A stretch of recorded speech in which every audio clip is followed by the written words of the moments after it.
Hello mga master, welcome sa ating episode 2 ng sports program versus training program.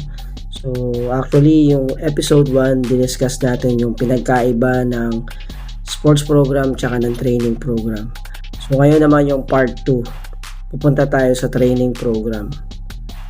Sa training program, importante na dapat alam mo yung components ng physical fitness kasi dito manggagaling yung mga drills mo dito manggagaling kung ano yung gusto mong i-develop sa mga bata. So ang components ng physical fitness dinidiscuss yan sa grade 7 hanggang grade 10 or even sa college. Basically nahahati yan sa dalawa, yung health related components tsaka yung tinatawag nating skills related components. Yung health related components, ito yung components na tumutulong sa atleta na maging malusog. So kapag malusog yung atleta natin, so syempre malayo siya sa mga sakit or karamdaman. So dapat kasama sa training or meron kang mga drills na ma-develop or ma-i-improve yung tinatawag nating health related components. Yung skills related components naman, ito yung mga components ng physical fitness na tumutulong sa isang individual o sa atleta na mas lalo pang lumakas sa napili niyang sports. Halimbawa, basketball, volleyball, boxing, or other contact sports like taekwondo or arnis. Yung health-related components, so kabilang dyan yung tinatawag nating cardiorespiratory endurance, muscular strength, flexibility, muscular endurance, at body composition. So isa-isahin natin guys kung ano-ano ba itong mga to. Kapag sinabi natin cardiorespiratory endurance, ito yung kakayahan ng puso at ng lungs na mag-work together ng hindi agad-agad napapagod. Mag-work together sa matagal na oras or sa mahabang panahon. So kailangan pag nagpapatraining ka, so meron kang tinatawag na training for cardiorespiratory endurance. Next is muscular strength. So ito yung tinatawag nating kakayahan ng muscle na mag-exert ng force at ng effort sa isang activity. So lakas ng muscle. Next naman is flexibility. So ito yung kakayahan naman natin ng mga laman ng joints or yung dugtungan ng buto sa buto or buto sa laman na mag-extend extra wider. So napaka-importante ng flexibility guys kasi lalo na sa training, so ginagamit yan sa mga warm-up. And then yung muscular endurance, kakayahan ng muscle na mag-work sa mahabang oras din.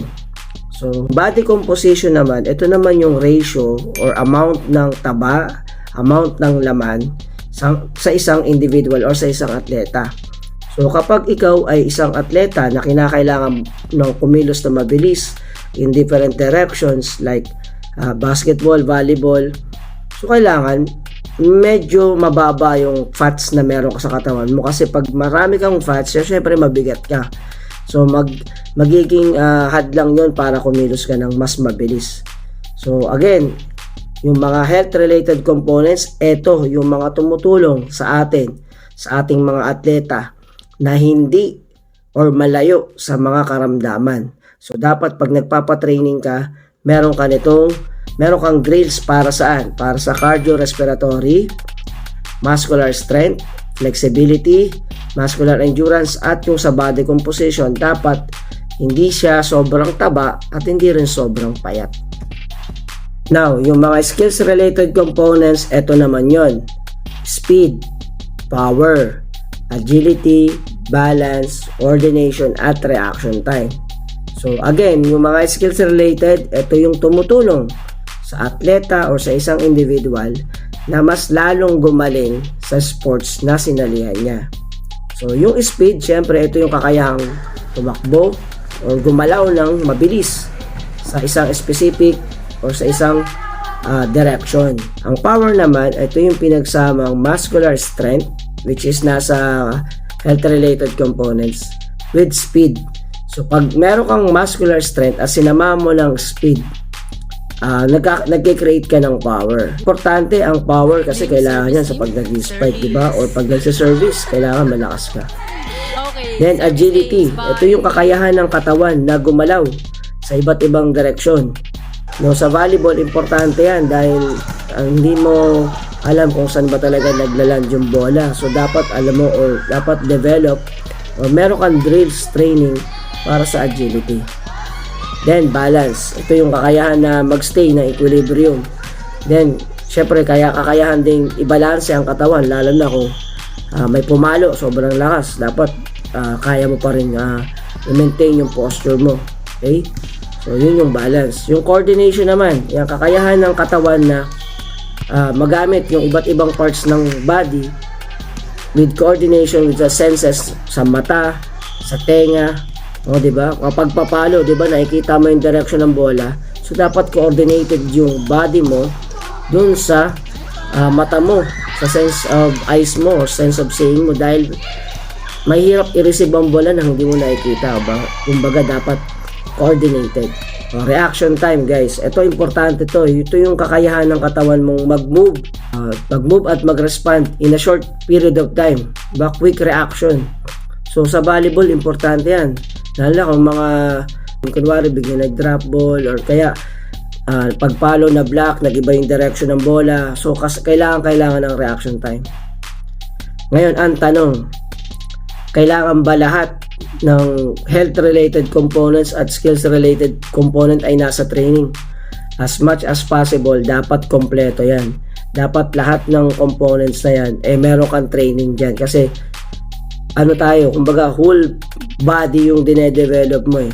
So, kailangan meron kang pang health-related at meron kang pang skills-related na training. Kompleto lagi yan every time na magta-training ka. Iibay mo lang yung approach, yung tinatawag na sets, repetitions, para hindi nagsasawa yung bata. Kasi pag paulit-ulit kasi yung pinapagawa mo, syempre nakakauma yun. Guys, sa episode 3 naman natin, so yung pinaka-parts na talaga ng training program yung ituturo natin. So hindi naman siya yung talagang sobrang panggaling na training program. Again, yung training mo, yung result nun, nakadepende pa rin sa sports program na meron ka. Facilities, schedule, coach competencies, support. Yan. I hope guys meron kayo natutunan sa araw na to. Thank you. At huwag kalimutang mag-follow at mag-subscribe sa aming mga sa aming YouTube channel at sa aming Facebook page. Bye, Master.